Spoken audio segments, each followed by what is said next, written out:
What's up, gang? Welcome to the Greatness Machine. I'm your host, Darius MIrshahzadeh. I'm so pumped to have you here with me. Now, listen, the Greatness Machine, we're about two things. Number one, people who are living their passions. And number two, those who are creating greatness in the world and doing both of these things despite the odds against them.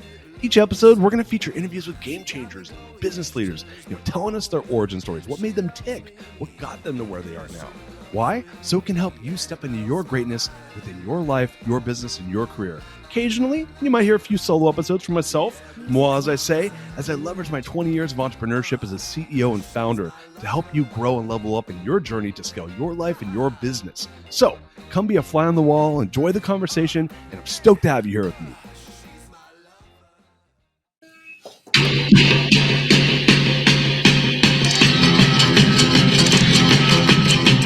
I see the river and I want it painted black.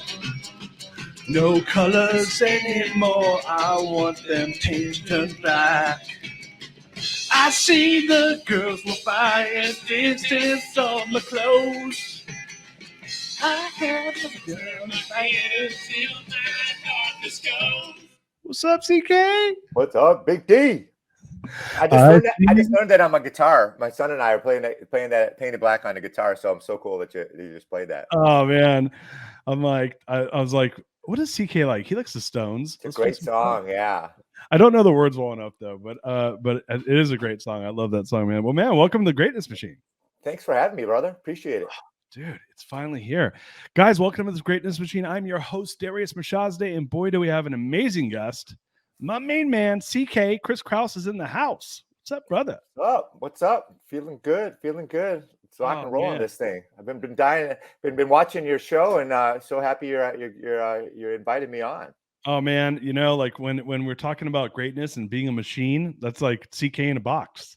So, all right. So man, look, for listeners who are new to the show, the Greatness Machine is really about two things. It's about fascinating people, bringing fascinating people who are living their passions to create greatness in the world. And my main man, CK, we've known each other for a long time.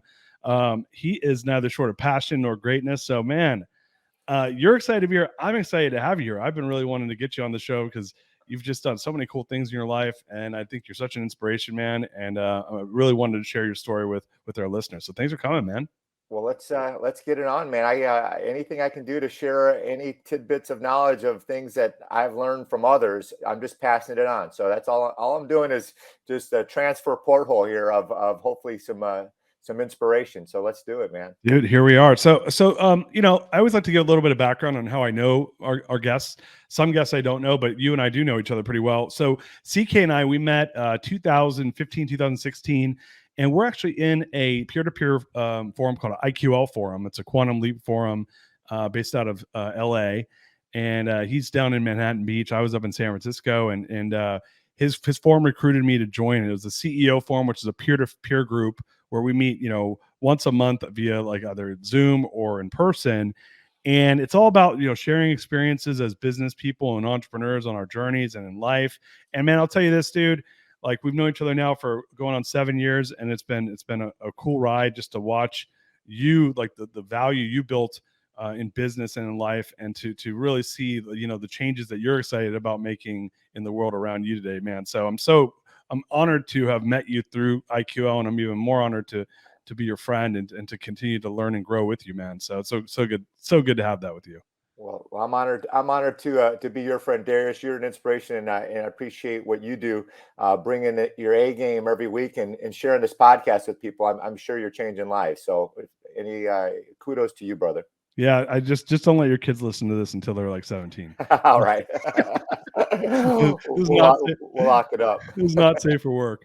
But so let me like dive in though, because what I'd love to do is give your formal bio, because I think like, to know a person, you really want to hear a little bit of background, and then I'd love for you to give kind of like your really the background story on what got you into what you've been doing. But CK, when I met him, I learned a lot about him right away. First of all, he's a former SEC football player from Vanderbilt, played football in his younger days.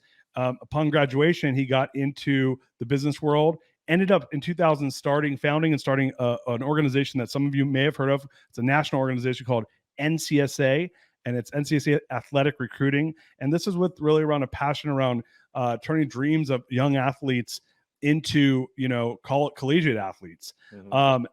If I have my number right, you guys have helped over 200,000 athletes. Is that correct? Yeah, Yeah, absolutely. 200,000 athletes have raised over $18 billion in scholarships.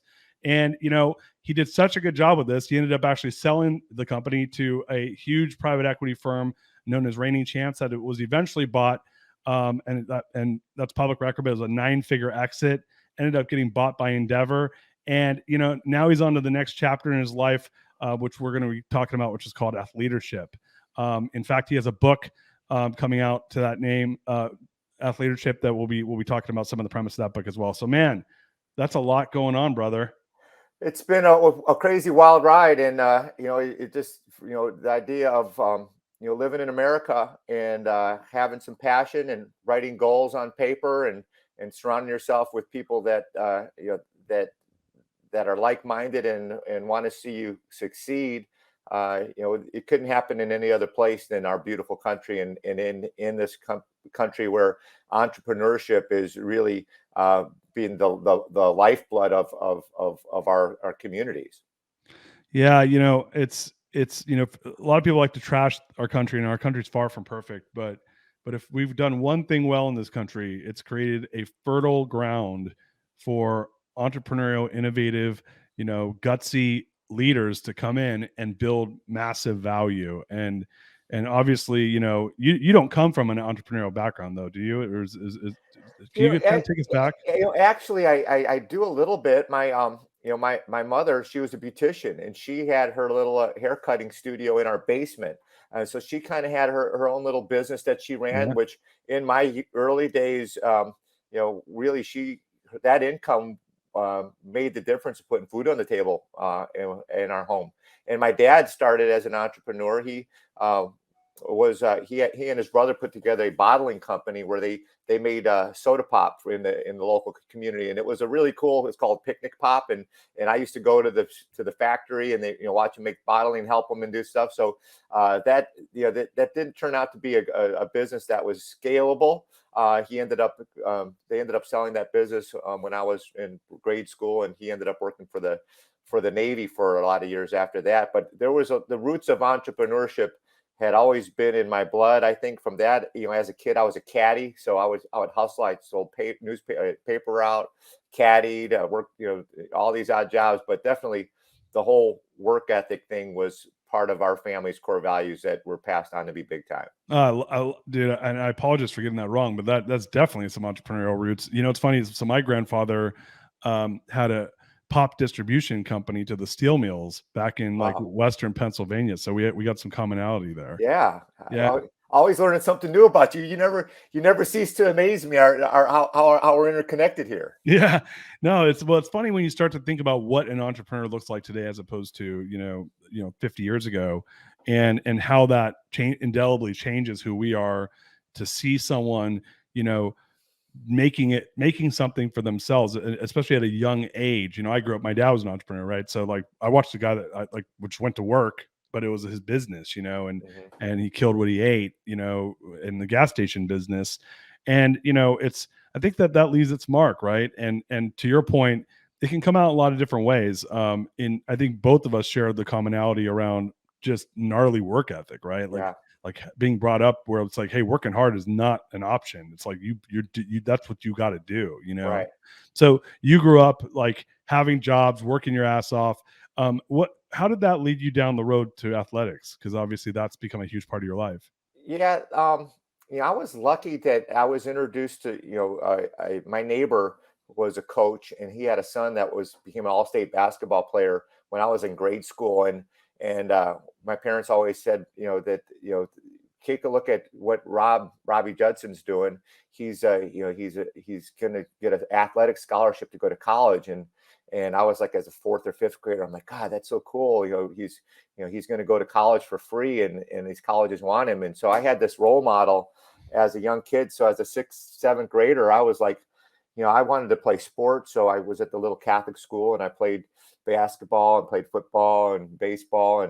And but as a young kid, I really wanted to find a way to get a scholarship because I just thought it was the coolest thing. Because my parents told me that I was going to have to work my way through college. I was going to have to earn money, and I said, well, heck, if I could get a scholarship, then that would, think about how easy life would be in terms of saving money and how it'd be easier for my family. So being exposed to sports at a young age and seeing that there was opportunity for for a college scholarship was probably the first and best goal I ever had as a kid.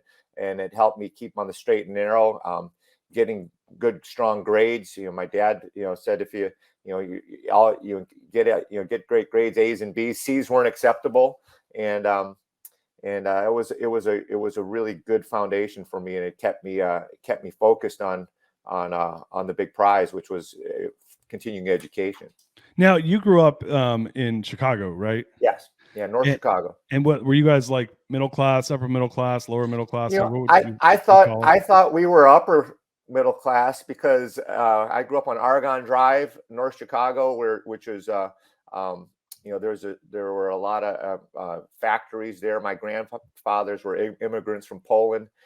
They worked at Johnson Motors, which were the Mercury outboard, and Johns Mansville. They made gypsum and they made sheetrock, and so they were Polish immigrants, and they worked. They got up at 4 or 5 in the morning and worked till 3 in the factories, and I saw that work ethic in them. And so the fact that we had an above ground pool in our backyard, it was about maybe 20 feet by 20 feet.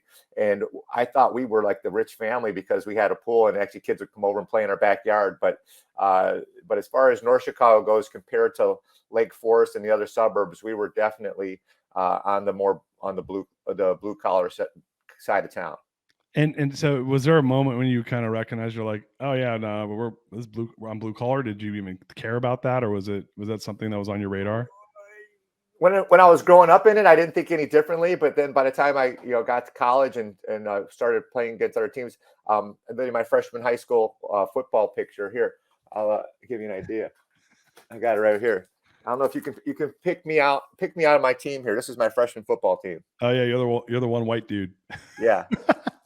So yeah, so back so you guys. So that's 1980, right? And 19 of us are the freshman football team at North Chicago High School, and we go 9-0, and we win the conference. We beat Liberty. We kick Libertyville's ass. We kick Lake Forest's ass, Mundelein, Zion. All these teams that had probably more affluent communities, and we had a lot of pride with this group.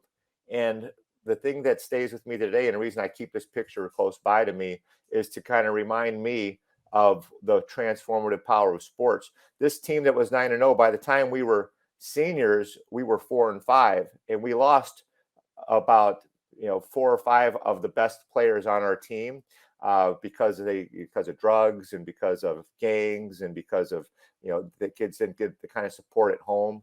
And when you take 4 or 5 kids on a team of 19 kids and everybody went both ways. So that's basically like losing like 10 starters. And I look at that team, I'm like, God, if everyone had the same support I had, everyone was good enough to play in college somewhere. And the fact that I was the only kid to get a scholarship and play football out of this bunch, it makes me go back and say, God, what if I was able to help every one of those kids go and get the same life experience and education I did? What would that community look like? How many more leaders would be back in that community sharing their story? And it wouldn't be the exception. I was the exception. I think it should be the norm that every kid should have an opportunity to go on and play sports in college. And that's one of the things that drives me and gives me so much passion in what we do and how we created NCSA. Yeah, so let's fast forward. So you end up you got a scholarship to Vanderbilt, which is some fancy Southern school. The Harvard of the South. Yeah. Duke and Vanderbilt. Those guys argue for that title. But you end up at Vandy, and you end up playing. Is that D1 football? The D1 at Southeastern Conference, baby. We played against Georgia, Florida, Alabama, Auburn. It's the best conference in the United States, as far as I'm concerned. Yeah, so you played And SEC, D1 football. I was pretty sure it was D1, but I just wanted to confirm. And so, sorry, there's a lot of fancy pantses there, so I wasn't. Yeah, we actually beat Alabama my freshman year Oh, in Alabama in Roll Tide. Tuscaloosa. Yeah, roll Tide. Yeah, that's a big deal, man. Like Alabama football is a religion in Alabama. Yes. Yeah. Tuscaloosa, baby. Yeah. So you end up going to Vandy playing. Did you play all 4 years there? Yeah. And so did you think like, oh, I'm going to try to go pro, or was it like, no, I'm not? Yeah, I think any kid that gets a football scholarship, especially at a D1 school, thinks you're going to go pro. And I thought the same thing. The thing that kind of helped me the most was, my sophomore year, there was a kid that was in front of me named Chris Gaines. He was an All-American, and there's another kid named Carl Jordan who was all SEC defensive tackle, who was he was a monster. He was a beast, and he got drafted by the Cowboys like in the 7th or 8th round, and then got cut. And I'm like, if this guy can't make it in the NFL, I better get my ass to class. Because it was like, this guy had, he was benching 450, he was squatting 800 pounds. He was just an animal. And I'm like, and I realized at that point, it was probably a sobering, but it was a good dose of reality for me. Was like, okay, I'm overachieving. I got a full ride. I'm going to come out of school debt free. I got into a school that's one of the best schools in the world, and football helped me get there. And I just milked it for all it was worth. And I realized that I better take out more than just a degree in football out of this institution. Yeah, it's so funny you said that. Like, I went to high school in Southern California, and there was a kid who was literally, he was a USA Today All-American baseball player, like the whole 9 yards. Ended up playing for UCLA. He gets drafted out of high school, goes to UCLA, becomes the Pac-10 home run champion, first round draft pick for the Phillies, ends up getting on the field on the Mets roster, and gets basically cut after like one season. Yeah. And I remember, like, the guy was the Pac-10 home run champion in college. Like, he was like literally like one of the best players in the country, and like barely played in the pros. Right. Right. So I remember thinking, I'm like, yeah, everyone's him there.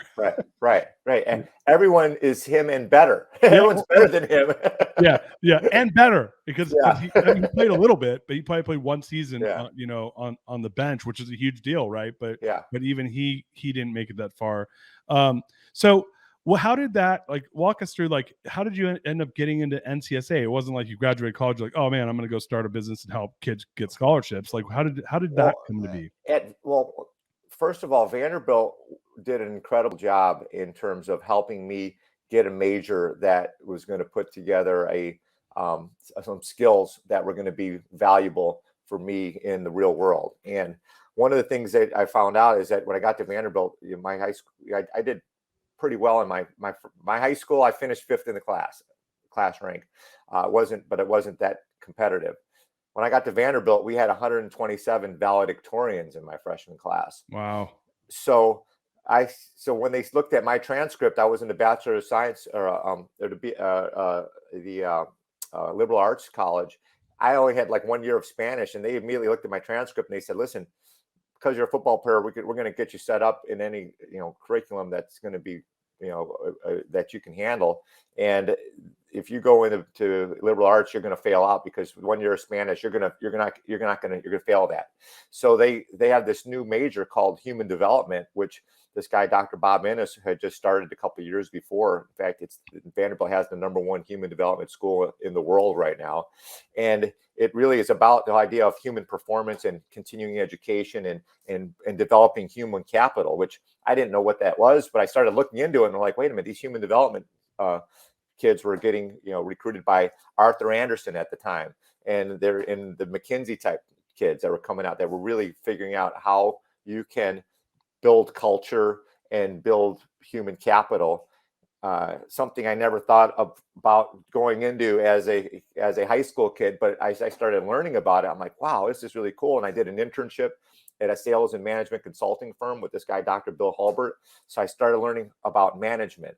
And then this guy, Dr. Hulbert, introduced me to this guy named Mark Stout, who I did my practicum and another internship with a group called Dynamics Incorporated. It was a sales consultant. So I learned management and sales as a junior and as a senior in college.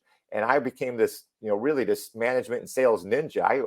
I had job offers coming out of my ears, and it was all because I was able to really take advantage of this major, which incorporated marketing and sales. I learned about corporate cultures from a guy named Terry Deal, who runs the Stanford Human Development and Corporate Cultures Institute at Stanford. So I learned from all these incredible professors, and I got all this job experience, which really gave me a lot of confidence. I was a sales working as a sales and management consultant company, and I was teaching car salespeople how to sales and training salespeople right out of college, which was, I think, one of the best skill sets anyone could have for the rest of their life. Because if you can sell, you're gonna have a job. Yeah, that's great. So you I mean, what luck, right? Like and this is in what late 80s, mid to late 80s. Mid to late 80s, you're studying human development and performance management, like the stuff that's now like kind of more commonplace, but this is, what 30 plus years ago. Right. And what I mean, talk about like, it's like almost like dumb luck, right? Like you get into this thing that is meant for you, right? And then you're able to apply it right out of school. Right. I mean, what a gift. So once you did that, how did that lead you down the road to, this passion that you've had around helping athletes? I really want to hear that part of the story. Well, I was doing I was doing my internship, and then I took a job with Dynamics, and I was working in Southern California, and I found myself going to all these car dealerships, and I was making pretty good money, and I was like, this is, it's a job. I'm training people how to sell cars, and I'm teaching people on how to prospect and how to lead generate and doing all these things, and how to build relationships in business and sell ethically, find a need and fill it, and all those sales acronyms. And I wasn't really being fulfilled though by that. It's like my heart wasn't in sales in the car industry. My heart was, I was thinking, I still had a passion for sports. I wanted to either get into sports or I wanted to maybe get in entertainment, because those are two things I thought would be more exciting and fun. That would be more something I aligned with. And I met a guy named Preston Denard out in California who was helping high school student athletes get scholarships in Southern California. And there was a guy named Bob Depew that worked with him, and they had this little franchise opportunity where you could buy a territory, and you could go meet high school kids and sign them up and help distribute their their resume to college coaches to help them with scholarships. And I'm like, this is 5 years out of me going through the recruiting process myself, and I'm like, God, this process hasn't changed a bit. Mm-hmm. I roll back to my sophomore and junior year of high school, where I'm like, I got all these letters from all these colleges. There was a guy who played a year ahead of me who was highly recruited to Division I school. He went to Wisconsin. So I got hundreds of letters, and I thought, oh, I'm going to get to pick my school. I got Notre Dame, I got UCLA, I got Georgia, got Illinois. All these colleges are sending me all these letters, and I talked to my high school coach, and my coach said, "Oh yeah, you're gonna have lots of offers. Just let them come to you," kind of thing. So I waited till my senior year, and I'm like, "Wait, I got a box of letters, and I'm reading in the newspapers all these kids are making visits, and they're getting offers." And I'm like, "Wait a minute, why am I not getting offers?"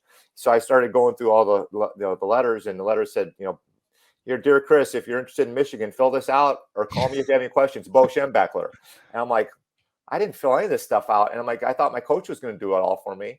And I'm like, wait a minute. It's like literally my senior year is over, and I have no offers in a box letter. So I started writing all these college coaches back, and I started getting on the phone. And I started calling these coaches. I said, "Hey, I'm Chris Krause. I got letters from you. I made honorable mention all state, and I'm here. I'm 6'2", 220, run a 4.8 and they said, well, we didn't know you were interested. Send us a videotape, and we'll take a look at you." So my dad and I, luckily, we cobbled together a highlight tape of me. I send it out to some colleges, and next thing you know, Northwestern, Vanderbilt, Michigan, they all said, hey, we really like you. Come on out and visit. And and then I started getting offers. So it was literally, if I wouldn't have done that myself, so I was literally marketing myself as a 18-year-old high school kid and didn't even know what marketing was. But had I not done that, I would have been passed by like all the kids that were passed by in my high school football picture. And there were a lot of kids that I knew that were really good, that probably should have went somewhere that never had the chance. And now in hindsight, I see recruiting is, it is a active process where student athletes need to be involved and be the centerpiece, and letting it happen is not the way recruiting works. And that's how the way kids get passed up, is because they didn't have parents that were supportive. They didn't know when to get started. They didn't know what the coach's role was, and they didn't understand their role. So there's this huge chasm of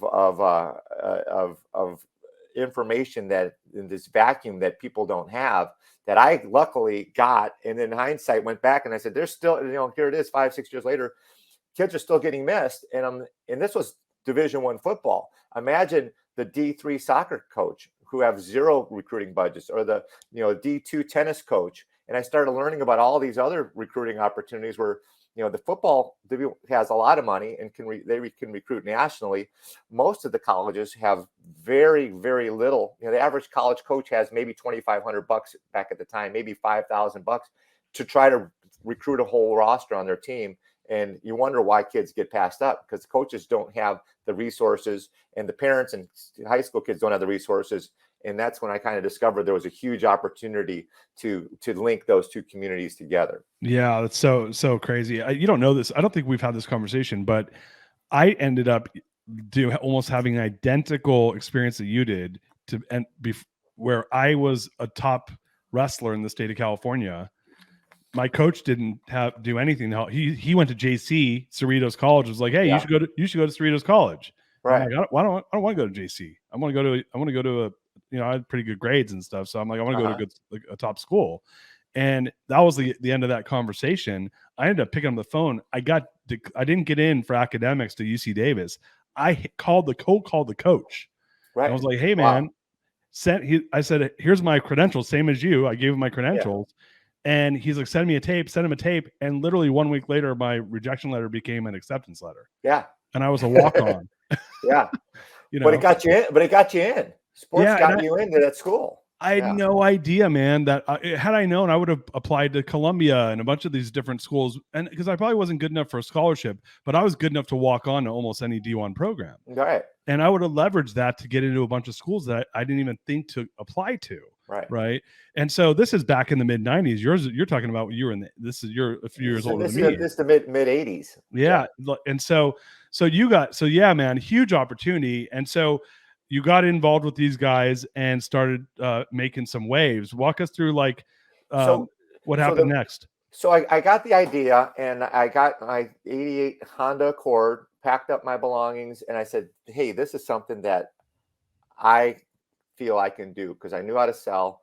I knew it was needed, but my base of information in my level, my trusted people were back in Chicago. So I figured I got all these high school coaches I knew. I played on this, all-state team and was on this all-star team. So, and I knew lots of people in the community. So I'm thinking, well, let me go back to Chicago. I'm going to go talk to all the coaches and do what I did in the car industry for the college recruiting industry. So I went back and I worked out of my car, and I went and talked to coaches, and I prospected, and the coaches told me who their kids were, and I would go sit down with the moms and dads, and I started building resumes, and I quickly became the number one franchise owner in the United States of helping kids get scholarships in the Chicago area. And but the thing that bothered me the most was that to people to hire me, it costs money, and all the rich communities could afford to hire me. So I was working in Lake Forest and Lake Libertyville. All those communities basically took up 90% of my time. But going back to North Chicago, those kids didn't have the resources, and I knew those kids needed it more than anything. So I always thought there's got to be a better way where we could get some corporate help, find a way to get these kids in too. So part of my thing was like, I'm going to start a company. If I'm going to start a company, it's got to be all inclusive, because colleges want the best kids, not just the rich kids. Right. And so that's what gave me the idea to start. If I start this NCSA thing up, it wasn't really scalable. I would get the lead myself. I would go drive to I'd call the moms and dads. I'd go to the home. I would write the resume, and I would only work with 200-300 kids a year. That was my capacity. So that was just all on me. And at the time where I'm thinking, how do I scale this? For the first 3 or 4 or 5 years of doing this, it was kind of like just a lifestyle business. I coached football. I coached at my old high school in the afternoons, and in the evenings I'd go meet families, and that was my life. And then I started developing other franchises around the United States, teaching individuals how this model worked. But it was always kind of mom and pop. It wasn't scalable. And it was about the time, around probably the late 90s, once, I started looking at technology. I'm like, how could I help kids more efficiently? Before we would actually put a bunch of, the resumes together in a package and send it out, and it would take a month or two. And for a lot of kids, a month or two was too late to get it done. They were seniors in high school. So I started doing faxes. I started faxing information to colleges, and I started building databases from coaches I knew from relationships I had. So I could take a kid's profile, and literally overnight, I would send it out. I'd send 50 faxes out, and I'd have 25 colleges saying, yeah, I want that kid. Wow. So I'm saying, holy smokes, this thing, scalable. And then, the internet comes about, and I'm like, well, let's put a website together. And the old guy that worked at the old College Prospect said, oh, who's going to look at email, or who's going to look at it? No one's going to look at the internet. I'm like, no, I think this can work. Yeah, what's this here internet? Yeah, no one's going to pay attention to that. Right. So I was able to do what the other companies would take 2 months to do. I could do it in 2 hours and have results. And so that's when I kind of clicked. I'm like, we got something here. And no one else. And I didn't start out thinking I wanted to build a company that connected 40,000 college coaches at 1,700 high schools and a community of 400,000 kids that are getting recruited every year. But once I was able to see that technology, the technology was there, I started calling all these colleges and they started giving me their college coaches' email rosters. So I was probably the first person to really start to aggregate databases in the coach community. And I was thinking if it could be done, and we started hacking away at it. And I started NCSA in my basement. And then about 4 or 5 of the other people that I had been in the business with saw how we were operating, and they came and joined me. And we went from, I had a 5-year goal of taking NCSA from 0 to $1.5 million in revenue in 5 years, and we did that in 18 months. Nice. And next thing you know, we started rocking. And then I said, well, we got to do another plan. So I built a plan from 2002 to 2012. It's called the 2012 plan, to get it to 50 million. And every year we were on pace, and we built it to 50 million by 2012. And that's when that's when all the private equity groups are starting to come knocking at our door. And that's where I met the guys from Rain, who wanted to take our vision. And then I made a 2020 vision to get it to 200 million. And we did that. So it was been a crazy ride, but it started with the core value of Athleadership, which is a word I invented, empowering leaders through the life lessons of sports, and putting a plan together, setting goals, being accountable, growing a culture. So yeah, let's back up for a second. So how much were you in revenue when you set the goal for 50 million? What was the revenue at? We were at about 1.8 million. I love that, man. Yeah. I love that. You're such a fucking entrepreneur. Like we hit almost $2 million this year. Guys, we're going to do 50 million 10 years from now. Yeah. Well, luckily I got, I was in the consultant business, and I had a consultant, this guy named Joe McClinsky, who I met through mutual football guys. He was a football guy who went to, I think it was at Carnegie Mellon or anyway, he was a football guy, and he goes, you got to, I was like thinking 1.8 million. I said, how do we grow this thing? He goes, you need to think big. Where are you going to be in 10 years? So we sat down, we put a 10-year plan. We're like, all right, if everything went right and the sun shined on us every day and the rainbows collided and everything were there, where would we be in 50 years? Like 50 million, that would be if everything went perfectly. And so we backwards engineered it. So, well, if you're gonna get to 50 million by 2012, well, in 2006, where we got to be at about 25, and then at 2004 we got to be at 15, and 3-2 we got to be at 9 or 10 or 6 or 8, and then then we said, well, how many leads do we need? And we went figuring out, well, how many people do you need? And then all of a sudden, by having that vision, I was able to attract people that said, I want to be a part of that. And that was a big, huge part of our culture, was having that vision and sharing it, not keeping it in a file under your desk, but publishing it, and at every interview saying, this is where we're going. You want in? And we started to attract people that wanted to be a part of something big, which was a big driver for us. Yeah, I love that. And look, I think this is like a lesson learned from sports is people want to be a part of something greater than themselves, right? Yeah. And like great teams are that they're greater than themselves. They win championships, and nobody wins a championship hoping they're going to win a championship. You win a Right. championship because you've won it in your head before 100 times over, 1,000 times over before that moment really happens. And so, what I just heard you say is, I went and I said, hey, if what you removed all the constraints and said, if I went big, mind you've barely been an entrepreneur at this point, right? You've been doing, running these franchise business, running these small lifestyle business, as you put it. Then you go out on your own, you see the thing with the internet. You're like, hey, I'm going to start my own thing. You get a few people that are motivated by that. You guys get it to 1.8 million. And then you dream big and say, like, what would this look like? What would happen to get us to 50? So I'd love for you to kind of dive into this a little bit, because you do this in all parts of your life. I know this because I know you personally, but you're a person that really draws out what life looks like, and then you reverse engineer the outcome. You mind kind of, you gave us the example with the business, and to your point, what do they call it? The law of attraction. It attracted the people that would show up to help. But what in the Alchemist, they say, like, let the world know your deepest desires and the world will conspire to make them happen. Right. Right. Like maybe talk a little bit about how you've done that, in all parts of your life. Cause I've seen you do it in so many ways, and it's impressive from the outside looking in, but I'd love for you to touch on that.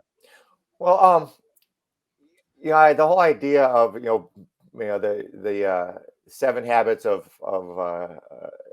successful people from the Stephen Covey. It's like, begin with the end in mind. It kind of stems from that. And it's like, and I'm like, God, if I could do this in business and it worked, why am I not doing that with my family and in my personal life? So, I started to do the exact same thing, writing out a personal plan for what I wanted to do for, we call it a me tool, and a number of our guys in our forum we hold each other accountable in putting together plans, a kind of a bucket list, but more of a strategical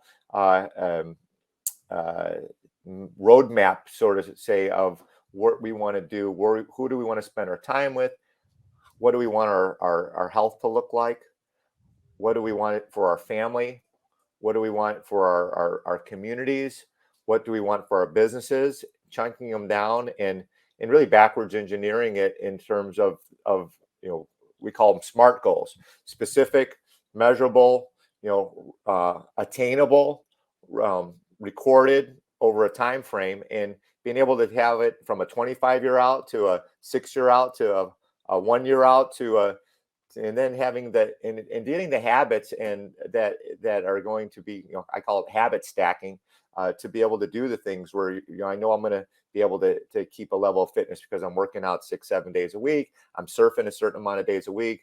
And then I'm traveling on a certain amount of times a week. I'm spending enough time with my family a certain number of days a week, and making trips with the family, and then finding out the things we want to do together, and being accountable in terms of, getting tickets to go to the concerts we want to go to, and mapping out the trip to go to Lollapalooza or Hawaii for a surf trip, or Fiji with my buddies for a trip, and making sure I got enough date nights with my wife Laura, and that we're doing trips with our families together, and really finding a way to get the most out of these few summers we have left before the kids graduate from high school. Yeah.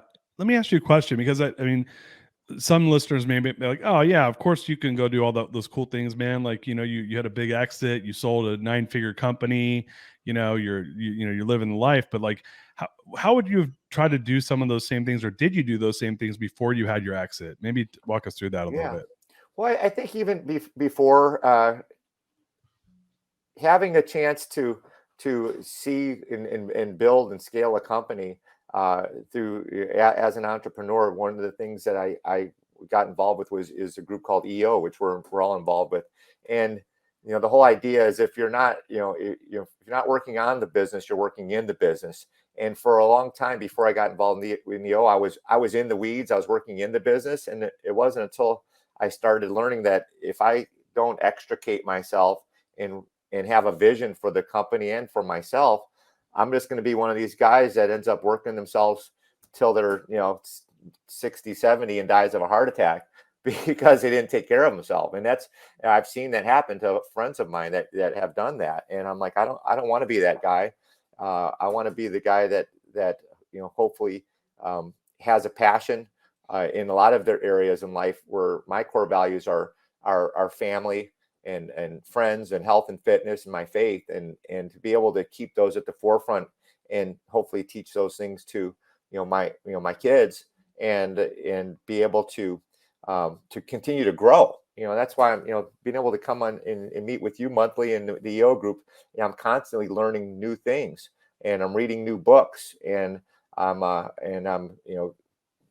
updating my me tools, what we call it, to incorporate what I want to do in terms of not just friends and family, but also what I want to do in philanthropy.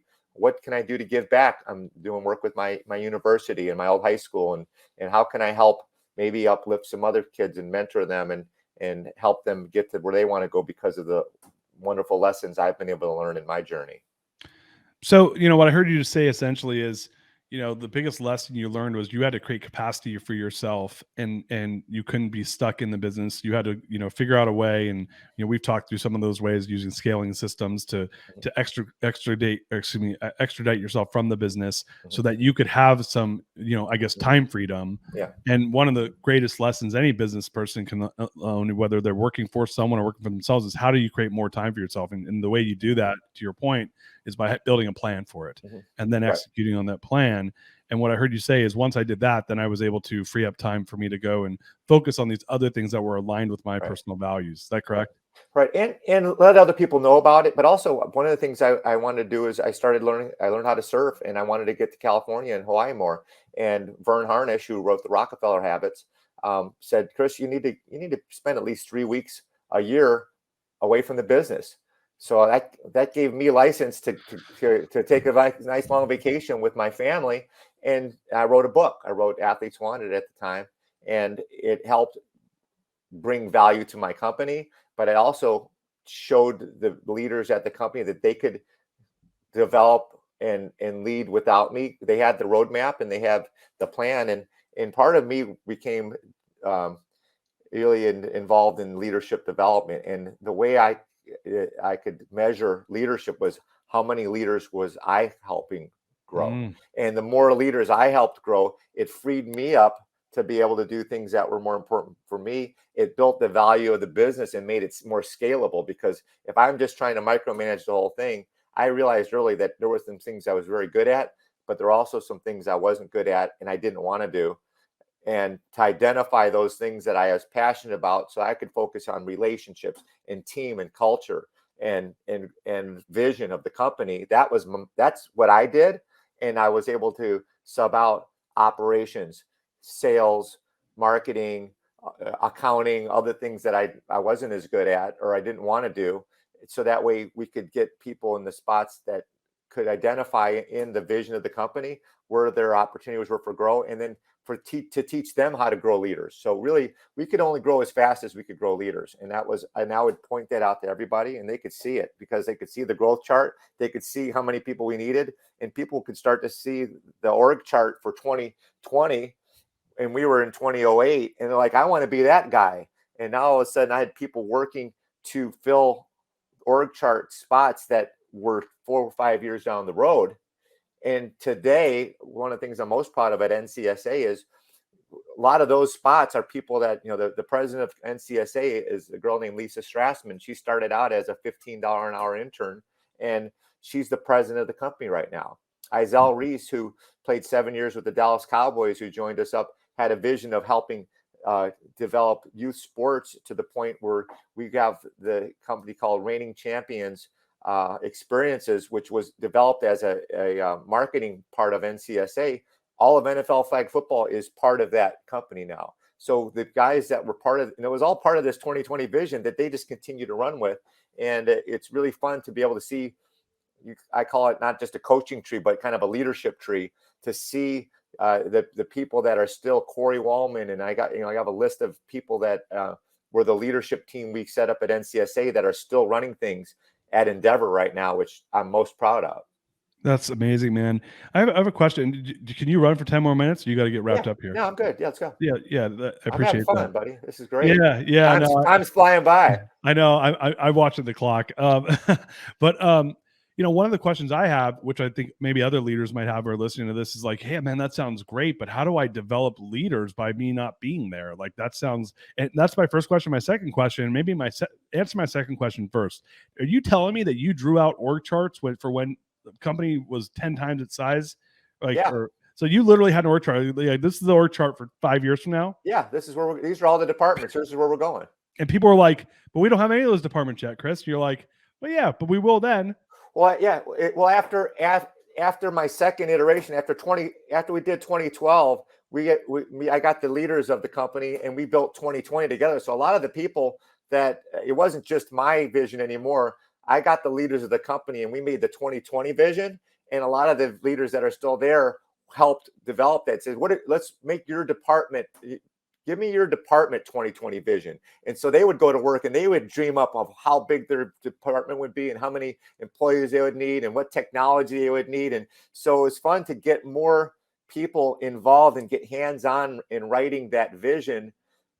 Meant they were all invested in it. And they're still today running that company that they put their blood, sweat, and tears in, which I think a big part of our leadership development. I still literally talk to Izell and Lisa on a weekly basis. And and it's fun because I'm continue to watch them. They're like, hey, we got another. You remember we talked about that in 2015? Hey, we just got the NFL and we just got Major League Baseball on, and we just got the NBA. We just signed a deal with the NBA. All these things are happening that we talked about doing literally 10 years ago, and it's really fun to see.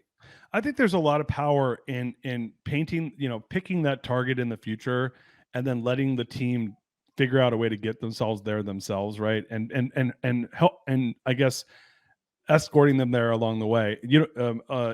I haven't talked about this to you, but in 2013, I set a 10-year vision for my company to do 1 million, to help 1 million homeowners gain and retain home ownership.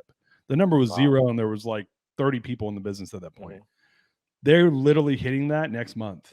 Wow. And it took fantastic. It took 9 years and 4 months. Wow. That's fantastic. And now I'm not in the business anymore, but my former business partners are there. And so I said, hey, are you guys going to invite me to cut a cake?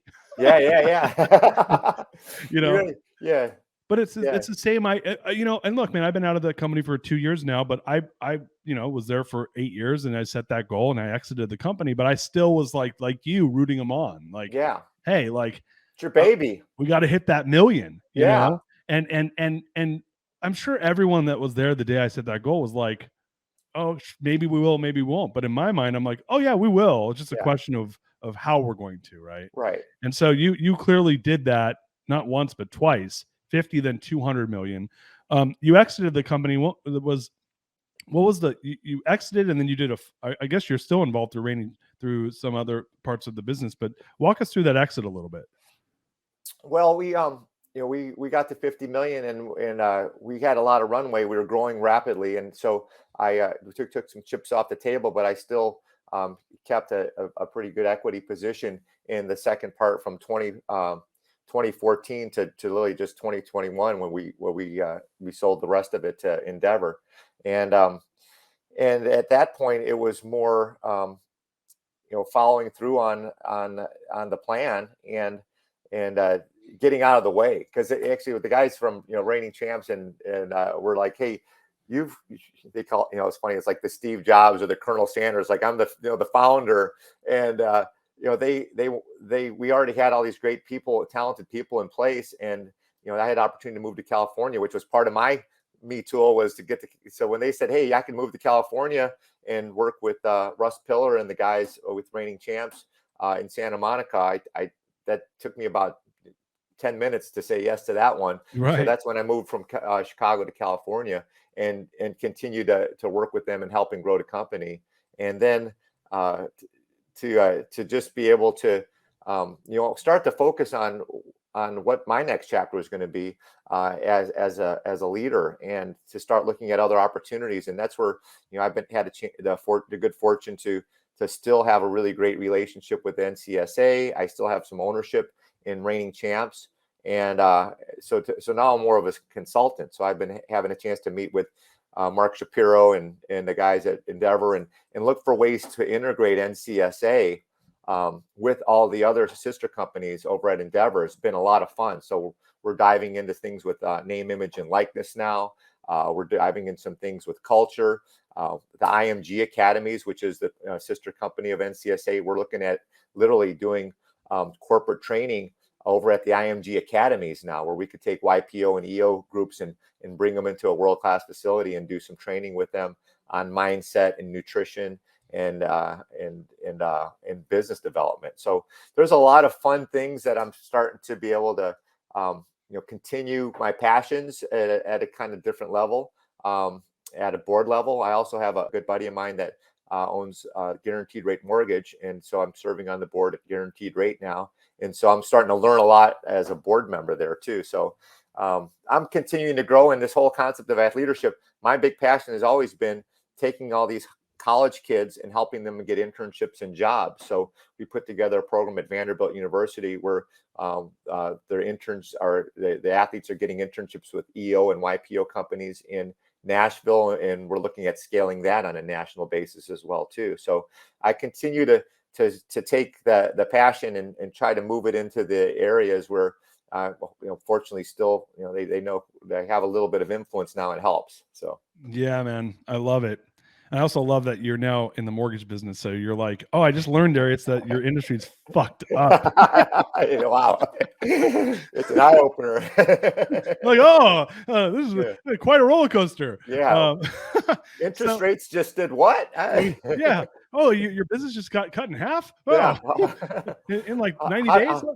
How do you manage that one? Wow. Yeah. It's an eye opener that's a doozy. Yeah. Yeah. Yeah. It's like oil and gas and mortgage, like two of the most volatile industries in the world. Yeah. So, man, look, you've accomplished so much as an entrepreneur. What I love most is, like, there's businesses out there that are all about making money, and then there's ones that make money and impact. And then CSA, you built something from your basement of your house that essentially has helped over almost 250,000 athletes and then some gain $16 billion in scholarships. When you do something like that, man, that's changing generations of lives, like, without question. Like, there's generations that will be affected from that. You're talking about this idea of Athleadership.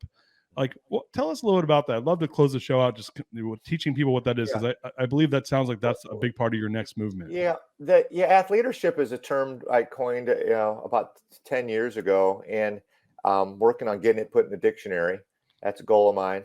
And it's really empowering leaders through the life lessons of sports. And, when the NCAA says, there's 400,000 kids going pro in something other than their sport. However, one of the things I've learned through going through the NCAA is that there isn't an efficient model of taking these athletes and getting them connected with internships and jobs, just because a lot of times their schedules are so filled with not just academics and sports, and there's not an efficient means for the businesses to find out about these kids and the kids to find out about these business opportunities. So we've been working really hard in terms of how the lessons of I interviewed in my book Athletes Wanted over 100 CEOs, and I said, would you rather have a college athlete with a C+ average, or a kid who didn't play college sports that got straight A's? And like 99% of them said, give me the college athlete every time. All day long. And I said, why? And I asked you, why would you rather have the college athlete, Darius? Because, dude, being a college athlete is fucking hard, and it's gnarly. like, I mean, getting straight A's is hard too, but playing sports and going to school, that's work. That's two jobs. It's an 80-hour work week. Yeah, it's two jobs. Plus, it's so it's like these kids got grit.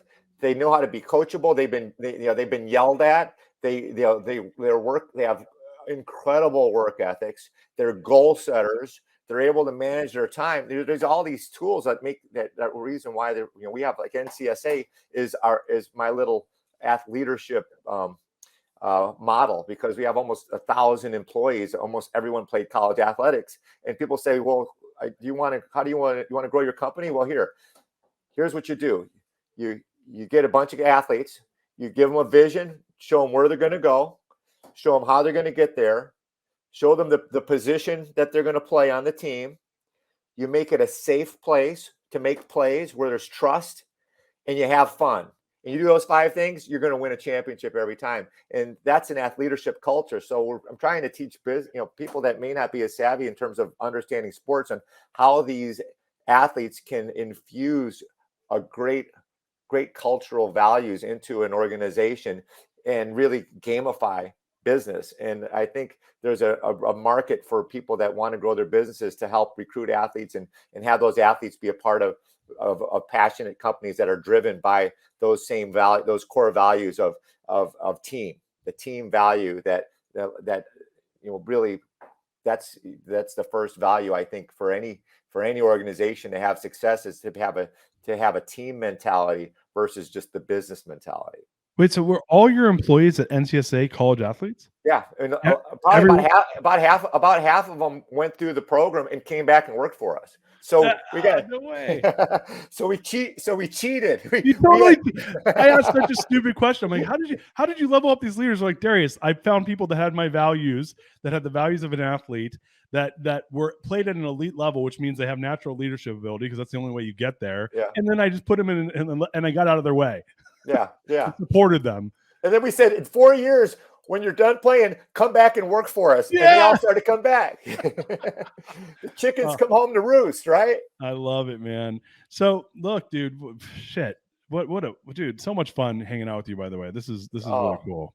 Thank you, Darius. It's I just want to say thank you for getting this out there, and hopefully we can, maybe light the fire under some people, give them some Athleadership ideas and culture, and be there for them to hopefully teach this next generation of entrepreneurs and help them grow, because we're only here for so long. So let's make it a better place, and you're doing that, Darius. So thank you. Oh, thanks, man. Right back at you. So hey, anyone that wants to check you out or connect with you, what's the best way for them to do that?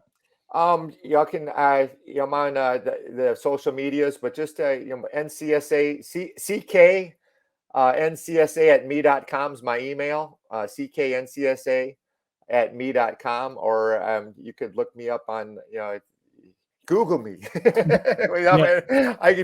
Facebook or whatever. And Twitter. I'm on those. You can reach out to me through any of those. I'd be happy to connect with any of your listeners. Yeah, and anyone that's like that. How about I'll screen them. You can also just connect with us, and we'll connect you with CK. So yeah, you could do that. That may be a little better. Yeah, instead of he's getting some random emails. Yeah, hit up my team. We're happy to connect you. But yeah, you're all over social, so they can connect with you there as well. But man, CK, my brother, so much gratitude, man. Thank you so much for coming on the show today. Really appreciate you. Peace, brother. Thank you so much, Darius. Love you, man. All right, care, man. Guys, peace out. We love you so much. You are listening to The Greatness Machine, and that's a wrap for today. Listen, if you love what you heard, subscribe to the show on whatever podcast platform that you're tuning in on, so that you don't miss any of our future episodes. We have tons of great people coming on, and we're stoked to have you here to enjoy it with us. Leave us a review. Tell us what you love most about this particular episode. We love getting the reviews. We love to see what you guys love most. And if this particular episode, made you think of someone who's leveling up in their business and in their life, print screen, share it with them. Leaders are the best givers, and after all, we're all here to support and grow with each other. And in case you want to see some of the fun behind the scenes shots or some of the things that we're doing, I'm actually writing about this in my weekly newsletter. Go to www.therealdarius.com and subscribe to my newsletter. We're talking about fun things like business and life and mindfulness and cryptocurrencies and gosh, I don't even know, everything and anything, but it's tons of fun stuff I write about. I try to get it out on a weekly basis. You can subscribe at www.therealdarius.com. And with that said, look, thank you guys so much. I appreciate you. I love you. Peace. We're out of here. See you guys on the next one. my lover.